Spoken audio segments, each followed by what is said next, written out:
Hello बच्चों, हम लोग अभी तक पढ़ रहे थे कक्षा 9 का पहला चैप्टर संख्या पद्धति, जो कि पिछले लेक्चर में कंप्लीट हो चुका था।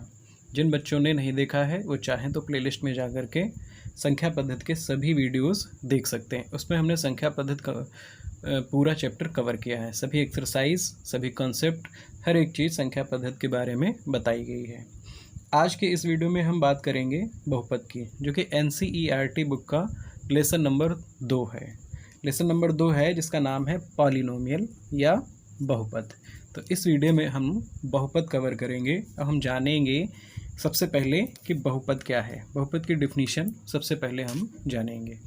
फिर क्या है बहुपद का मानक रूप, क्या होता है बहुपद की घात, क्या होती है और बहुपद के प्रकार क्या होते हैं। इस तरह से एक एक करके हम सब चीज़ बहुपद के बारे में जानेंगे और कुछ क्वेश्चंस भी हैं जो आज के ही वीडियो में कवर करेंगे। तो सबसे पहले बात आती है बहुपद की कि बहुपद क्या है। तो हमारे सामने कुछ उदाहरण लिखे हैं, जिसे हमने लिख रखा है 10x 7x + 5, 11y + 7 और x² + 1/x। इस तरह के उदाहरण हमने लिख रखे हैं। हमने पिछली क्लासेस में पढ़ा होगा चर राशियों के बारे में और अचर राशियों के बारे में। जिन लोगों ने नहीं पढ़ा है उसको फिर से हम याद दिला दे रहे हैं कि चर राशियाँ वे राशियाँ होती थीं जिनके मान बदलते रहते थे। चर राशियाँ वे राशियाँ होती थी जिनके मान बदलते रहते थे और इनको हम लोग सिंबल्स में कहें तो x, y और z से डिनोट करते थे। हम देखते थे हर एक क्वेश्चन में अलग अलग क्वेश्चंस में x का मान कहीं 10 आ रहा है, y का मान कहीं 11 आ जा रहा है, कहीं y का मान 15 आ जा रहा है। इस तरह से y और x या z के मान बदलते रहते थे। क्यों बदलते हैं? क्योंकि ये वेरिएबल हैं या चर राशियां हैं, इसलिए। इसके साथ साथ हमने कुछ नंबर ऐसे भी पढ़े जिनके मान नहीं बदलते थे और उनको हम सिंबल में अगर डिनोट करें तो डिनोट करते थे A, B, C से या K से। इस तरह से नंबर डिनोट करते थे जो कि जिनके मान नहीं बदलते थे और उन राशियों को हम लोग कहते थे अचर राशियाँ। इस तरह से अचर राशियों में कोई संख्या भी लिख सकते हैं, जैसे 9, 10, 11, जो भी हम चाहें वो संख्या लिख सकते हैं। वो संख्याएं जितनी भी होंगी वो भी अचर राशियां होंगी। अब बात आती है कि अगर हम इन अचर राशियों को और चर राशियों को मल्टीप्लाई करा दें, जैसे कि हमारे सामने ये लिखा हुआ है 10x। यहाँ पे हम देख सकते हैं कि 10 अचर राशि है और ये x जो है ये चर राशि है, इसलिए ये अचर और चर का मल्टीप्लाई है। इस मल्टीप्लिकेशन को हम लोग नया नाम देते हैं जिसको बोलते हैं पद, या इसको कह सकते हैं इंग्लिश में इसको कहेंगे टर्म, और या इसका दूसरा नाम है बीजीय व्यंजक। इसको हम लोग बीजीय व्यंजक भी बोल सकते हैं। तो इस तरह से ये जितने भी नंबर लिखे, मतलब ये जितने भी व्यंजक लिखे हैं ये सभी क्या हैं? ये सब बीजीय व्यंजक हैं। 7x + 5, 11y + 7, x² + 1/x, √x और प्लस 2x। ये जितने भी व्यंजक हैं ये सब क्या हैं? इनको हम लोग पद कहें या बीजीय व्यंजक कहें। अब इसके बाद हम फिर से अपनी डिफिनीशन पे लौट रहे हैं, जो कि ही थी बहुपद। हमको जानना क्या है बहुपद के बारे में। तो बहुपद क्या है? बहुपद कोई नई चीज़ नहीं है। बहुपद यही, इन्हीं बीजीय व्यंजक को हम लोग बहुपद कहते हैं। लेकिन बात आती है कि हम सभी बीजीय व्यंजक को कहेंगे बहुपद या नहीं, या कुछ को नहीं कहेंगे। तो वो हमको बात क्लियर होगी इसकी डिफिनीशन पढ़ के। हम सभी प्रकार के बीजीय व्यंजक को बहुपद नहीं कह सकते। कुछ कंडीशंस होंगी, अगर वो फुलफिल हो रही हैं तो ही हम बीजीय व्यंजक को बहुपद कहेंगे, अन्यथा उसको बहुपद नहीं कह सकते। तो सबसे पहले जानेंगे कि वो कौन सी कंडीशन है जो फुलफिल होने पर हम बीजीय व्यंजक को बहुपद कह सकते हैं। तो इसकी डिफिनीशन लिखी हुई है सामने, इसको ध्यान से पढ़ेंगे। तो इसमें लिखा है कि ऐसे बीजीय व्यंजक जिनमें चर की घात एक पूर्ण संख्या हो बहुपद कहलाते हैं। यहाँ से हमको बस एक बात पकड़ लेनी है और हम जान जाएंगे कि यहाँ पे बहुपद होगा या नहीं। इसमें ये बात है कि चर की घात एक पूर्ण संख्या हो। चर की घात कैसी होनी चाहिए? पूर्ण संख्या या होल नंबर। हमने होल नंबर पढ़े होंगे। होल नंबर की स्टार्टिंग जो होती है W से डिनोट करते थे। पहले चैप्टर में पढ़ाया गया है, और 0 से स्टार्टिंग होती थी। 1 2 3 ये जितने नंबर अनंत तक के हैं ये सब होल नंबर हैं। तो अगर हमारे जो भी बीजी व्यंजक दिए गए हैं उन बीजी व्यंजक में जो चर राशि आई है, जैसे कि 10x, यहाँ पे चर राशि x है, तो इसकी घात अगर हम देखें, कहा गया है कि घात पूर्ण संख्या होनी चाहिए, तो इसकी घात अगर देखें तो 1 है, तो ये पूर्ण संख्या है। इसका मतलब ये एक बहुपद है, इसको बहुपद कह सकते हैं। इसी तरह से इसमें भी देखें तो इसकी घात भी एक पूर्ण संख्या है, जो कि 1 है, एक पूर्ण संख्या में गिनी जाती है, इसलिए इसको भी हम लोग बहुपद कह सकते हैं। इसकी घात 1 है, इसको भी बहुपद कह सकते हैं। अब इसकी बारी आई, यहाँ से तो हमको लग रहा है कि x की पावर 2 है, जो कि एक पूर्ण संख्या है, लेकिन यहाँ से अगर हम देखें, इसको थोड़ा सरल कर लें, तो एक्स स्क्वायर प्लस, इसको जब ऊपर ले जाएंगे अंश में, तो यहाँ पर देखेंगे x की पावर हो जाएगी -1। यहाँ पे x की पावर क्या हो जाएगी, जब ऊपर जाएगा तो x की पावर हो जाएगी -1। तो ये बीजी व्यंजक तो है, लेकिन यहाँ पे पावर कैसी आ गई है, -1, और -1 पूर्ण संख्या नहीं कह सकते, क्योंकि पूर्ण संख्याओं में माइनस नहीं लगता, जिस वजह से इस बीजी व्यंजक को हम लोग बहुपद नहीं कह सकते। तो इस तरह से हम देखेंगे कि अगर पूर्ण संख्या है तो बहुपद है, अगर पूर्ण संख्या नहीं है तो बहुपद नहीं है।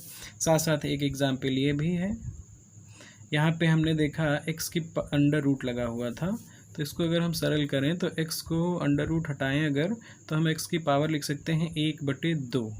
x इसका अंडर रूट x को x के पावर 1/2 लिखा जा सकता है, और ये 2x ऐसे लिखा रहा। तो यहाँ पर भी ये नंबर जो है 1/2 ये होल नंबर नहीं कहलाएगा, पूर्ण संख्या 1/2 नहीं है, इसलिए ये भी बहुपद नहीं होगा। अब हमें डेफिनेशन क्लियर हुई होगी, फिर से पढ़ लें चाहें तो, कि ऐसे बीजी व्यंजक जिनमें चर की घात पूर्ण संख्या हो बहुपद कहलाते हैं, अगर नहीं है पूर्ण संख्या तो बहुपद नहीं कहलाएंगे। इसके साथ साथ डिनोट करने के लिए लिखा है कि चर राशि x के बहुपद को px, gx, qx आदि से निरूपित करते हैं। ये हमारी कंप्लीट डेफिनेशन हुई। अगर हम जनरल तरीका जो हमारा लिखने का है, जैसे px किस तरह से हो सकता है वो अगर लिखें, तो किताबों में बताया जाता है कि px किस तरह का होना चाहिए। वो बताया जाता है px होना चाहिए a0 + a1 x + a2 x की पावर 2। यहाँ पावर देख रहे हैं, यहाँ पे 1 है, यहाँ पे 2 है। अगली बार में a3 और x की पावर 3, मतलब पावर बढ़ती जाएगी, और लास्ट में मान लिया हमने यहाँ पे n नंबर हमने मान लिए, तो यहाँ पे पावर n तक गई। हमें ध्यान देना होगा, यहाँ पे जो भी बहुपद आएंगे उनके ये जो पद होंगे, ये सब पद हैं, इतने ये पद जो होंगे एक परिमित संख्या में होंगे, मतलब वो गिने जा सकते हैं। और यहाँ पे a0 क्या है, ये जो a1 है x के साथ में लगा हुआ है, जो भी x के साथ नंबर ये लगे हैं, ये a0, a1, a2 इनका गुणांक भी बोलेंगे, गुणांक बोलेंगे, और ये गुणांकों के रूप में मतलब कोई ना कोई संख्या होगी, और ये किस तरह की संख्या होंगी वो भी हम यहाँ पे लिखे ले रहे हैं। ये जो संख्याएं होंगी a0, a1, a2 की जगह ये संख्याएं वास्तविक संख्याएं होंगी, वास्तविक संख्याएं। और n क्या होना चाहिए, ये जो नंबर n है ये नंबर होना चाहिए, डेफिनेशन से पता चल रही है, नंबर कोई पूर्ण संख्या होना चाहिए, पूर्ण संख्या। पूर्ण संख्याओं के बारे में हम जानते हैं कि W से स्टार्टिंग होती है, 0, 1, 2 इस तरह का नंबर यहाँ पे होना चाहिए। अगर ये कंडीशन लग रही है तो हम कहेंगे कि ये बहुपद है। इसके साथ साथ हम और एग्जाम्पल देख सकते हैं, जैसे कि हमारे सामने लिखा है px बराबर 2x की पावर 3 -5 x + 7। इस तरह से भी होगा। जब क्वेश्चन हमको मिलेंगे तो A0 A1 A2 की जगह नहीं ये नंबर लिखा होगा, इसकी जगह कोई ना कोई हमको संख्या लिखी मिलेगी। वो संख्याएं क्या होंगी? वो वास्तविक संख्याएं होंगी। जैसे कि हमने यहाँ पे देखा, ये 2 लिखा है, ये -5 है, ये कोई ना कोई नंबर है, और ये कैसी संख्याएं हैं? ये वास्तविक संख्याएं हैं। तो इस बहुपद को हम लोग कह सकते हैं, ये जो बहुपद है ये वास्तविक संख्याओं पर बहुपद है। तो यहाँ पे हम लोग, जरूरी नहीं है कि इसी रूप में हो, कोई परिमेय संख्या भी यहाँ पे हो सकती है। जैसे px बराबर यहाँ पे 2/3 के रूप की कोई संख्या हो सकती है, जिसको हम लोग परिमेय संख्या बोलते हैं। और 5/4 x स्क्वायर और 3x - 6 इस तरह से भी हो सकता है। यहाँ पे हम लोग अगर चेक करना चाहें कि ये बहुपद है कि नहीं, तो हम देखें x की घात क्या है? 3, जो कि पूर्ण संख्या है। x स्क्वायर क्या है? x की पावर क्या है? 2, जो कि पूर्ण संख्या है। यहाँ पे x क्या है? ये भी 1 है, यहाँ पे घात कुछ नहीं है, तो ये भी पूर्ण संख्याओं में है, इसीलिए ये बहुपद हैं। और ये किस तरह के बहुपद हैं? ये परिमेय संख्याओं पर बहुपद हैं। ये सब जो संख्याएँ आई हैं, इनको हम लोग परिमेय संख्याएँ बोलते हैं। इसके अलावा यहाँ पे कोई अपरिमेय संख्या भी हो सकती है, तो वो बहुपद जो कहलाएगा वो अपरिमेय संख्याओं पर बहुपद कहलाएगा। जैसे कि 3x स्क्वायर प्लस √7x और -√5। यहाँ पे हमने देखा कि x के जो गुणे में नंबर है, गुणांक जो है वो एक अपरिमेय संख्या है, जबकि यहाँ पे एक परिमेय संख्या थी और यहाँ पर एक पूर्णांक है, इसको हम लोग पूर्णांक बोलेंगे। तो ये इस तरह के भी बहुपद हो सकते हैं। ये बहुपद बोले जाएंगे पूर्णांकों पर, और ये बोले जाएंगे परिमेय संख्याओं पर बहुपद। और चर राशि क्या है? यहाँ इन तीनों में हमने चर राशि x मानी है। ये भी हो सकता है कि कुछ परिमेय मतलब कुछ बहुपद में चर राशि की जगह y या z भी आ सकता है। ये परिमेय संख्याओं पर बहुपद हो गया और ये अपरिमेय संख्याओं पर बहुपद हो गया। यहाँ पर चेक कर सकते हैं, x की पावर एक पूर्ण संख्या है, यहाँ पर भी x की पावर पूर्ण संख्या है, तो ये बहुपद हैं। ये तीनों बहुपद के उदाहरण हैं। इसको चाहे तो नोट कर लें। अब हम इसको एक एग्जाम्पल की मदद से और थोड़ा समझेंगे कि पहचानेंगे कि बहुपद कौन कौन से हैं, कौन कौन से नहीं। डिफिनीशन को ज़रूर ध्यान रखेंगे। डिफिनीशन में सिर्फ एक और एक बात पकड़ लें कि अगर जो चर आया है उसकी घात पूर्ण संख्या हुई तो हम तुरंत कह देंगे कि ये बहुपद है। इसी पे आधारित है हमारे कुछ क्वेश्चन। इसको नोट कर लिया होगा। वीडियो को पॉज कर लेंगे और फिर रोक के नोट कर लेंगे। ये हमारे सामने कुछ क्वेश्चंस हैं, इसको हम देखेंगे, इसका आंसर भी लिखेंगे। यहाँ पे हमने देखा x है, चर राशि जो आई है वो क्या आई है? x। यहाँ पे x की पावर 2 जो कि एक पूर्ण संख्या है। यहाँ पे x की पावर 1 जो कि एक पूर्ण संख्या है। अतः हम क्या लिखेंगे? हम लिख सकते हैं चूँकि चर x की घात एक पूर्ण संख्या है, अतः यह एक बहुपद है। इसमें हमको यही पता लगाना था। क्वेश्चन में यही कहा गया था कि निम्नलिखित फलनों में कौन कौन से बहुपद हैं, यही बताना था। तो वही हमने देखा कि x की पावर 2 थी जो कि पूर्ण संख्या है। यहाँ पर भी x की पावर 1 जो कि पूर्ण संख्या है, इसलिए हमने लिखा कि x की घात एक पूर्ण संख्या है, तो यह बहुपद है। अब चेक करेंगे इसमें भी ये बहुपद जो है ये y के टर्म में है। ठीक, यहाँ पे देखेंगे तो ये y है, यहाँ पे जो चर है वो y लिया गया। तो यहाँ से हम लोगों को पता होगा कि 5 और y की पावर, अगर ये अंडर रूट है, अंडर रूट को हम लोग लिख सकते हैं 1/2। इसकी घात अंडर रूट चिन्ह हट के क्या आ सकता है? y की पावर 1/2, और ये अंडर रूट 7 और y इस तरह से लिखा रहा। तो यहाँ अगर हम तुलना कराएं, मतलब देखें, तो चर की जो घात है ये पूर्ण संख्या नहीं है। 1/2 पूर्ण संख्याओं में नहीं आता। तो जब 1/2 पूर्ण संख्याओं में नहीं आता तो इसका मतलब ये क्या है, ये बहुपद नहीं होगा। तो इसको हम इस तरह से लिखेंगे, चर y की घात एक पूर्ण संख्या नहीं है, यहाँ पे लिखा जाएगा क्योंकि ये पूर्ण संख्या नहीं है, अतः यह बहुपद नहीं है।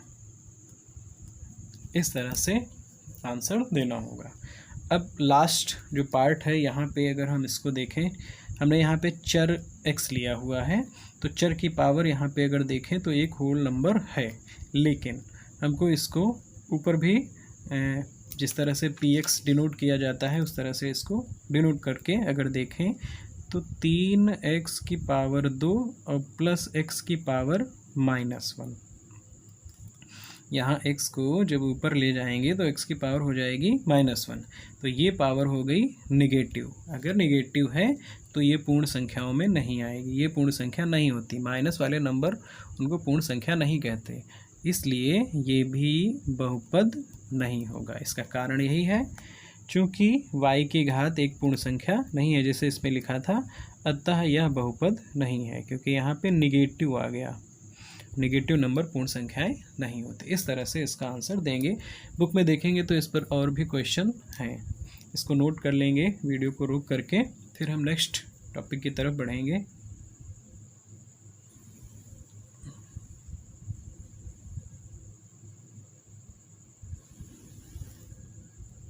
अब इसको नोट कर लिया होगा।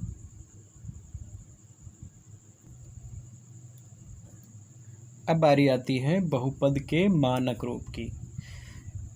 जानेंगे कि बहुपद का मानक रूप क्या होता है। इसमें लिखा हुआ है कि यदि किसी बहुपद को चर राशि की घातों के आरोही या अवरोही क्रम में व्यक्त किया जाए तब बहुपद का यह रूप मानक रूप कहलाता है। मतलब यह है कि जो भी चर आया है उसकी घातों को देखेंगे और घातों को मतलब आरोही क्रम के हिसाब से और या अवरोही क्रम के हिसाब से लिखेंगे तो जो रूप आएगा वो मानक रूप होगा।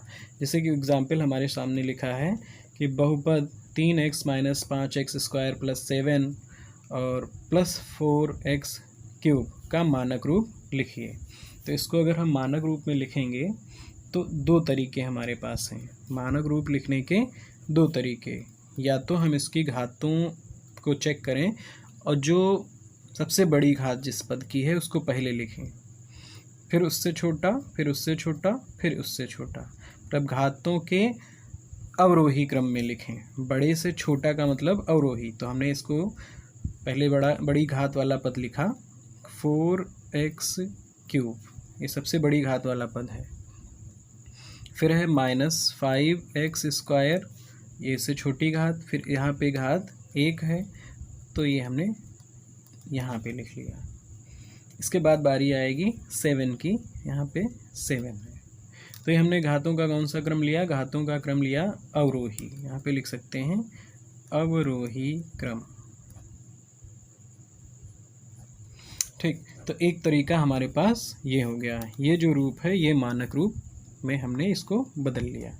या हम ये भी लिख सकते थे कि जिसकी पावर सबसे कम है, मतलब यहाँ पे 7 की पावर यहाँ पे मतलब x नहीं है तो यहाँ पे माना जाएगा कि x की पावर यहाँ 0 है, तो सबसे पहले जो आएगा टर्म वो 7 आएगा। फिर x की पावर 1, बढ़ते हुए क्रम में देखा जाए तो x की पावर 1 यहाँ पे, फिर -5x की पावर 2, 1 से बड़ी पावर 2, फिर यहाँ पे 4x की पावर 3। ये आ गया हमारा आरोही क्रम, घातों का आरोही क्रम। तो यही हमारी डेफिनेशन कह रही थी कि बहुपद की चर राशि को आरोही क्रम में लिख दिया जाए और या अवरोही क्रम में लिख दिया जाए तो जो भी आएगा वो बहुपद का मानक रूप होगा। इस तरह से इसको समझ सकते हैं और नोट भी कर सकते हैं। अब हम बढ़ेंगे आगे, इसको नोट कर लिया होगा। बात आती है कि बहुपद की घात क्या होती है। हमने पदों की घात अभी पढ़ी, अब जानेंगे कि बहुपद की घात क्या होती है। इसमें लिखा है किसी बहुपद px में x की उच्चतम घात बहुपद की घात कहलाती है। इसको हम उदाहरण से समझेंगे। उदाहरण हमारे पास है 2x square minus x plus 1। लिखा है किसी बहुपद px में, इसको मान लिया है ये px बहुपद है, डिनोट करने का एक तरीका है px से डिनोट करने का। x की उच्चतम घात मतलब यहाँ पे देखेंगे, यहाँ पे x की घात 2 है, यहाँ पे x की घात 1 है, तो x की घात उच्चतम कौन कहलाएगी? मतलब x की घात जो ज़्यादा है वो है 2, तो वो 2 इस पूरे बहुपद की घात बन जाएगी। क्या लिखेंगे? बहुपद की घात जो होगी वो होगी 2 होगी, क्योंकि यहाँ पे सभी पदों में जो बड़ी पावर है वो 2 ही है, इसीलिए पूरे बहुपद की घात 2 होगी। इसको हम एक और एग्जाम्पल से समझ लें। अगर इसे लिखा है √3x³ और प्लस x² माइनस 1, इसमें अगर हम लिखें तो हम बहुपद की घात क्या लिखेंगे? सबसे पहले चेक कर लें कि घात, जैसे इसमें 3 है बहुपद की घात, घातांक जो है 3 है, इसमें क्या है 2 है, तो जो बड़ा नंबर है वही पूरे बहुपद की घात कहलाएगी। तो 3 और 2 में 3 बड़ा है, इसलिए इस पूरे बहुपद की घात 3 होगी। इन दोनों में जब चेक किया था तो 1 थी, यहाँ पे 2 है, तो पूरे बहुपद की घात हमने 2 कही। अब हम लोग समझ गए होंगे कि किसी बहुपद में px में उच्चतम घात बहुपद की घात कहलाती है। इसको नोट कर लेंगे, बुक में जो क्वेश्चन होंगे इस तरह के ढेर सारे क्वेश्चन मिलेंगे, वो क्वेश्चन के आंसर देंगे। अब हम इसके नेक्स्ट टॉपिक की तरफ बढ़ेंगे, इसको नोट कर लिया होगा।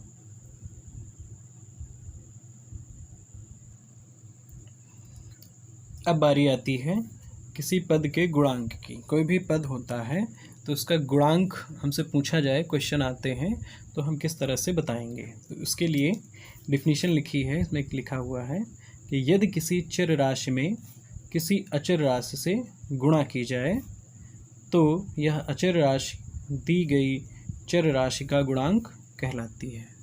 चाहे तो फिर से पढ़ लें कि यदि किसी चर राशि में किसी अचर राशि से गुणा की जाए तो यह अचर राशि दी गई चर राशि का गुणांक कहलाती है। जैसे एग्जाम्पल नंबर 1, एक अचर राशि थी, इसका मल्टीप्लाई हमने चर राशि में कराया, जैसा कि हमसे कहा गया चर राशि अचर राशि से गुणा की जाए तो हमारे पास नंबर आएगा 11x। तो यहाँ पे हम समझेंगे, तो यह अचर राशि मतलब 11 चर राशि का गुणांक कहलाएगी, मतलब 11x का गुणांक कहलाएगी। तो यहाँ पे हम लिखेंगे x का गुणांक बराबर 11। ये हमारी डिफिनीशन के अनुसार कहा कि अचर राशि दी गई चर राशि का गुणांक कहलाती है। इस तरह से हम लोगों गुणांक समझेंगे कि गुणांक का मतलब जो नंबर गुणे में लिखा है, तो x के गुणे में जो नंबर लिखा है वो 11 था, इसलिए यहाँ पे x का गुणांक 11 है। बाकी अगर इसको इस एग्जाम्पल से समझना चाहें, एक और है 8x²। यहाँ पे हमसे पूछा जाए अगर कि x² का गुणांक बताइए, तो x² का गुणांक मतलब x को ऐसे समझें कि x² को ऐसे छुपा लें अगर, तो जो नंबर बच रहा है या जो दिख रहा है वो क्या है 8 है, तो x² का गुणांक हो जाएगा 8। साथ साथ अगर इसी क्वेश्चन में हमसे पूछा गया होता 8 का गुणांक, ये भी हमसे पूछा जा सकता है 8 का गुणांक। तो जब 8 का गुणांक पूछा गया है तो हम देख रहे हैं कि 8 के गुणे में क्या है, 8 के मल्टीपल में x² है, ऐसे कर सकते हैं। यहाँ पे 8 का पूछा गया है तो 8 को अगर छुपाएं तो क्या बचेगा x², इसलिए 8 का गुणांक क्या होगा x²। इस तरह से गुणांक हमको बताना होगा, हमसे क्वेश्चन पूछेगा तो हमको इस तरह से बताना होगा। इस तरह से एक पूरा हमने बहुपद लिया, जैसे 7x² माइनस 8x और प्लस 5। और इस बहुपद में हमसे पूछ लिया गया कि x² का गुणांक बताइए और पूछा गया x का गुणांक बताइए। हमको इस बहुपद में x² का गुणांक बताना है और x का गुणांक बताना है। तो सबसे पहले एक बार ट्राई करेंगे, अपने आप पता लिखने की कोशिश करेंगे। अब हम बता रहे हैं कि x² का गुणांक क्या होगा। तो यहाँ पे देखेंगे x² के गुणे में 7 है, चाहे तो इसे छुपा लें, जो नंबर बचा वही इसका गुणांक होगा। x का गुणांक पूछा गया है तो यहाँ पे इसको छुपा लें x को, और चिन्ह सहित बताना होगा। ये ध्यान रखना है कि 8 नहीं बताना है हमको, यहाँ पे x का गुणांक -8 बताना है। इस तरह से हमसे x का गुणांक किसी भी पद में x का गुणांक पूछ सकता है या x² का कुछ भी पूछ सकता है, तो इस तरह से आंसर दिया जाएगा। तो चाहे तो इसको डिफिनीशन सहित एग्जाम्पल के साथ इसको नोट कर लें, वीडियो रोक करके नोट कर लें।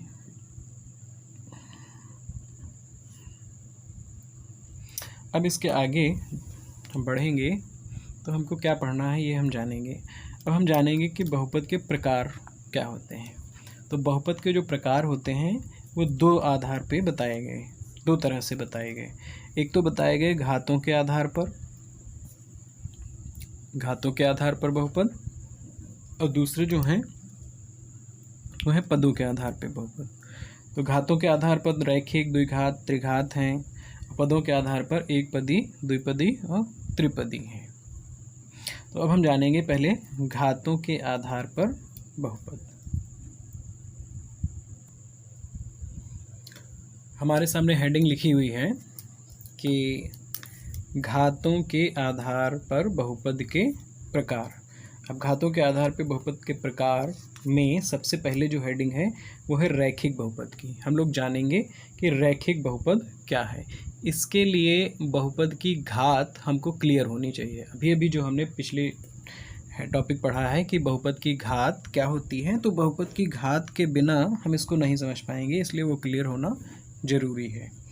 तो सबसे पहले रैखिक बहुपद की जो डेफिनेशन लिखी है उसमें क्या लिखा है कि ऐसा बहुपद जिसकी घात 1 हो रैखिक बहुपद कहलाता है।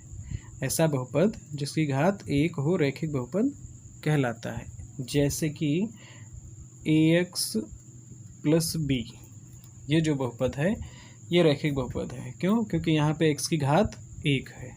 तो इस रूप के जितने भी बहुपद होंगे, जैसे कि हमने सिर्फ 8x लिखा, यहाँ पे भी देख सकते हैं x की पावर जो होगी वो 1 होगी, तो ये भी रैखिक बहुपद होगा।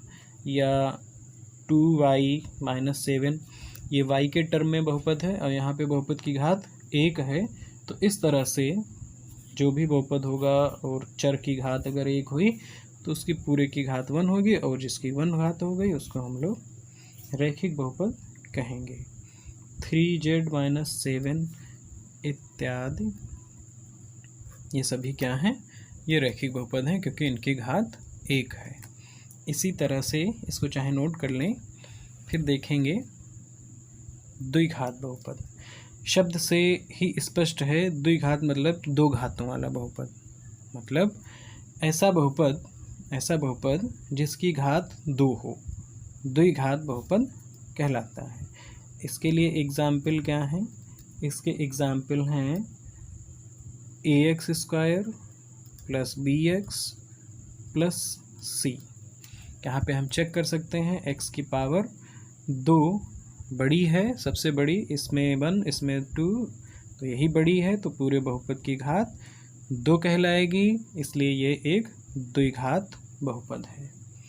हाँ, एक चीज़ और है यहाँ पे साथ साथ, a ≠ 0, a का मान 0 नहीं होना चाहिए, क्योंकि अगर a का मान 0 हो गया तो ये पद 0 हो जाएगा, अगर पद 0 हो गया तो ये द्विघात बहुपद नहीं होगा। इस तरह से ऊपर भी लिख लें कि a ≠ 0, यहाँ पर भी a का मान 0 नहीं होना चाहिए। इसके साथ और भी एग्जाम्पल लिख सकते हैं, जैसे 5x² + 3x + 2 या y² - 3/2y या 7z² + 3z - 1 इत्यादि। ये जितने भी बहुपद लिखे हैं सब में घात अगर चेक करें तो इस पूरे बहुपद की घात 2, सबकी घात 2, पूरे बहुपद की, और इसमें पूरे बहुपद की घात 2 है, इसीलिए ये द्विघात बहुपद हैं।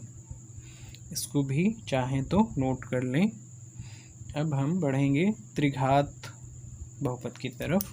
त्रिघात का मतलब जैसे उसमें था, शब्द से स्पष्ट था, उसी तरह से इसमें भी स्पष्ट है। त्रिघात का मतलब है ऐसा बहुपद जिसकी घात 3 हो।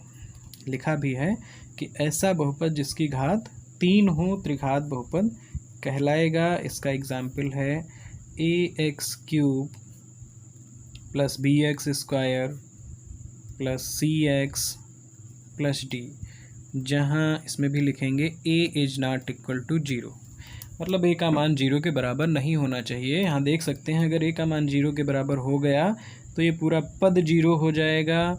पद 0 हो जाने की वजह से ये द्विघात बहुपद बन जाएगा। ठीक, इसीलिए a का मान 0 नहीं होना चाहिए। साथ साथ इसके और एग्जाम्पल लिख सकते हैं, जैसे कि हमने सिर्फ इतना लिखा 7x³ + 2x, ये भी त्रिघात बहुपद कहलाएगा क्योंकि इसके बहुपद में मतलब चर की जो घात है, ये बड़ी जो घात है वो 3 है, त्रिघात बहुपद है। इस तरह से 5x³ - 2x² + 5x + 1 इत्यादि। इस तरह के जितने भी बहुपद होंगे ये त्रिघात बहुपद होंगे। चाहे तो इसको स्क्रीनशॉट ले लें या इसको नोट कर सकते हैं। बहुत ही आसान है कि ऐसा बहुपद जिसकी घात 1 तो रैखिक बहुपद, जिसकी घात 2 तो द्विघात बहुपद, और अगर घात 3 हुई या ऐसा बहुपद जिसकी घात 3 तो वो त्रिघात बहुपद कहलाता है। इसको नोट कर सकते हैं।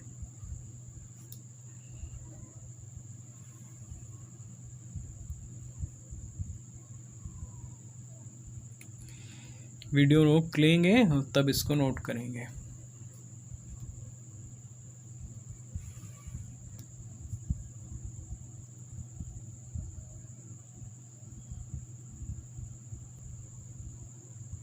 अब बारी आती है पदों के आधार पर बहुपद के प्रकार। अभी हमने सीखा घातों के आधार पर बहुपद के प्रकार, अब सीखेंगे पदों के आधार पर बहुपद के प्रकार। इसमें सबसे पहली हेडिंग है वो है एक पदी बहुपद।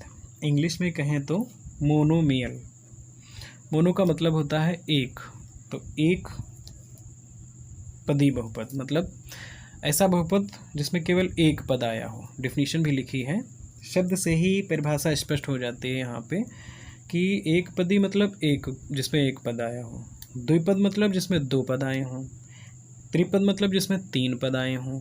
घात कुछ भी हो सकती है, घात हो सकती है किसी एक पद आया हो तो उसकी घात 2 हो सकती है। देखेंगे इसमें लिखा है कि ऐसे बहुपद जिसमें केवल एक ही पद हो एक पदी बहुपद या मोनोमियल कहलाते हैं। जैसे कि हमने लिख लिया, सिर्फ लिखा 3x, इसमें एक पद है और ये रैखिक भी है क्योंकि यहाँ पे घात 1 है।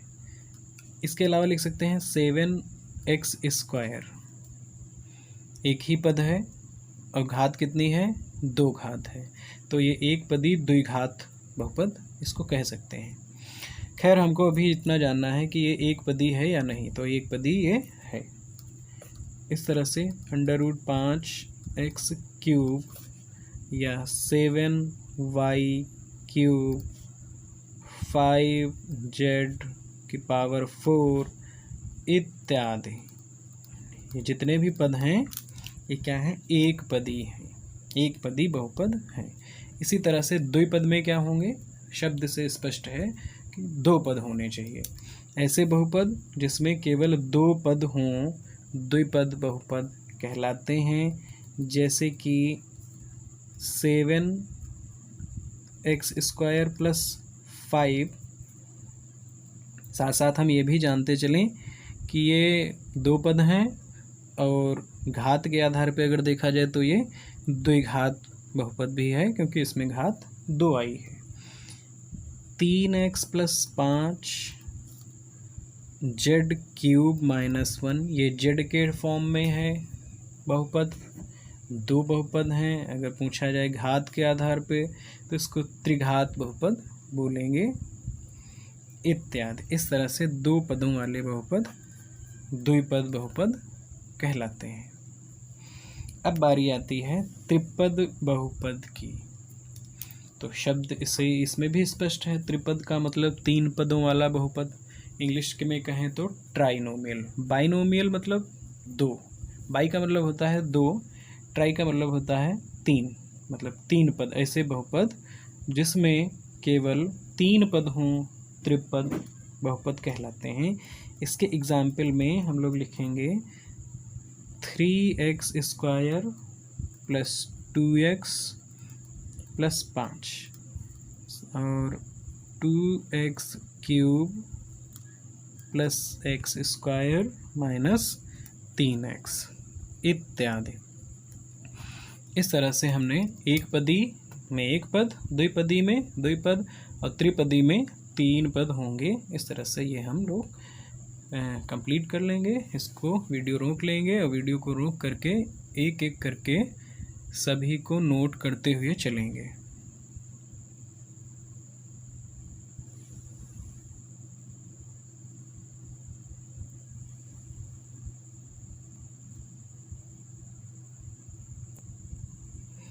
अब बारी आती है शून्य बहुपद और अचर बहुपद की।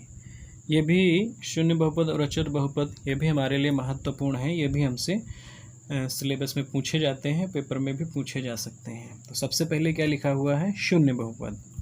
कि शून्य बहुपद किसे कहते हैं?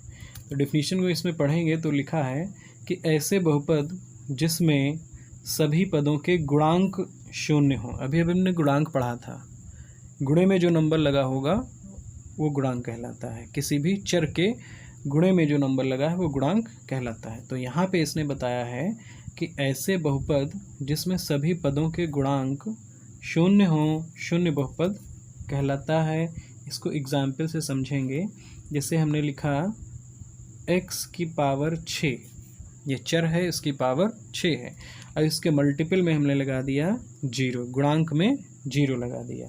साथ साथ प्लस के साथ लिखा x⁴ 3 और इसके गुणांक में क्या है? ये भी 0 है। और क्या है? साथ साथ ये है x⁴ यहाँ 1 मानी जाएगी। इसके गुणांक में क्या है? यहाँ पर भी 0 है। तो इस तरह का अचर पद जो है वो भी हमने मान लिया, यहाँ पे 0 यहाँ पे आया है। इस तरह से जो भी व्यंजक होगा जिसमें हमने देखा कि सभी पद मतलब चर राशियों जो भी आई हैं उनके गुणांक जो हैं ये क्या हैं? ये शून्य है। इसका ओवरऑल मान जो आएगा वो आएगा 0 ही आएगा। ठीक, लेकिन समझाने के लिए इस तरह से लिखना ज़रूरी था ताकि समझ में आए कि गुणांक 0 होने की वजह से इस बहुपद को हम लोग शून्य बहुपद बोलेंगे। चाहे तो इसके एक और उदाहरण लिख लें, 0 × x + 0। यहाँ पर भी देख सकते हैं गुणांक 0 है, इसलिए ये शून्य बहुपद है। फिर बारी है थर्ड की, 0 × x⁴ 7, 0 × x⁴ 5। इस तरह से जितने भी ये बहुपद लिखे हैं ये सब शून्य बहुपद कहलाएंगे। इसको चाहे नोट कर लें। इसके बाद बारी आती है अचर बहुपद की। इसमें क्या है? अचर बहुपद में इसमें क्या लिखा जाएगा? इसमें जो है डेफिनेशन वो है ऐसा बहुपद जिसमें केवल एक पद वह भी अचर होता है, अचर बहुपद कहलाता है। हमने अभी भी जाना था अचर वे मान होते हैं जो नहीं बदलते, जिनका मान नहीं बदलता उनको हम लोग अचर बोलते हैं। एग्जाम्पल से अगर समझें तो 7 एक अचर बहुपद है। ठीक, इसको भी हम लोग बहुपद कह सकते हैं। यहाँ पर x दिखाई नहीं दे रहा है चर राशि, लेकिन यहाँ पे x चर राशि होती है। इसको हम लोग लिख सकते हैं 7 गुणे 1। तो 1 को लिख सकते हैं x की पावर 0। x की पावर 0 क्यों? क्योंकि x की पावर 0 का मान हमने 1 पढ़ा। किसी भी नंबर की घात अगर 0 आ गई है तो उसका मान 1 हो सकता है। इसलिए 7 के गुणे में हमने 1 लगाया, क्योंकि 7 का गुणा 1 में कराने पे इस पर कोई फ़र्क नहीं पड़ने वाला, इसलिए 1 लिख दिया। और 1 की जगह हमने x की पावर 0 लिख दी, ताकि हमको पता चले कि हाँ यहाँ पे x मौजूद है, मतलब x जो चर राशि है वो यहाँ पे उपस्थित होती है, लेकिन चर राशि की जो घात होती है वो 0 होती है। इस तरह से किसी भी नंबर को रिप्रेजेंट कर सकते हैं। जैसे लिखा है -8, तो यहाँ पे हम लिख सकते हैं -8 गुणे 1 या -8 x की घात 0। इस तरह से जितने भी नंबर हैं ये सब बहुपद हैं, मतलब 10, 11, 12 ये सभी नंबर क्या हैं? ये सभी नंबर को हम लोग अचर बहुपद बोल सकते हैं, ये होते हैं। और घात अगर पूछी जाए अचर बहुपद की घात क्या होती है, तो हमने यहाँ से समझा कि अचर बहुपद की घात जो होती है वो 0 होती है, हमेशा 0 ही होगी। तो चाहे तो यहाँ पे नोट लिख लें, नोट में यही लिखेंगे कि अचर बहुपद की घात 0 होती है। ये जितने भी अचर बहुपद हमने लिखे, 7 लिखा, -8, 10, यहाँ पर भी घात अगर पूछी जाए तो 0। 11 की घात मतलब 11 भी अचर बहुपद और इसकी घात 0। 12 भी अचर बहुपद और इसकी घात 0। जितने अचर बहुपद उनकी घात 0 होगी। इस तरह से 0 बहुपद ये भी नोट कर लेंगे, और अचर बहुपद ये भी नोट कर लेंगे। आज का लेक्चर यहीं तक रहेगा। अब नेक्स्ट लेक्चर में हम लोग एक्सरसाइज जो 2.1 है उसको कंप्लीट करेंगे, लेकिन चाहें तो अपने आप एक्सरसाइज कंप्लीट कर सकते हैं। वो सारी चीज़ें जो एक्सरसाइज में जिस तरह से क्वेश्चन पूछे गए हैं वो सारी चीज़ें हमने इस वीडियो में कवर कर ली हैं, तो अपने आप एक्सरसाइज 2.1 लगाने का ज़रूर प्रयास करेंगे। अगर नहीं हो पाएगा तो नेक्स्ट वीडियो देखेंगे जिसमें हम एक्सरसाइज 2.1 का सलूशन देंगे। तब तक अपने आप क्वेश्चन लगाते रहें। Thank you.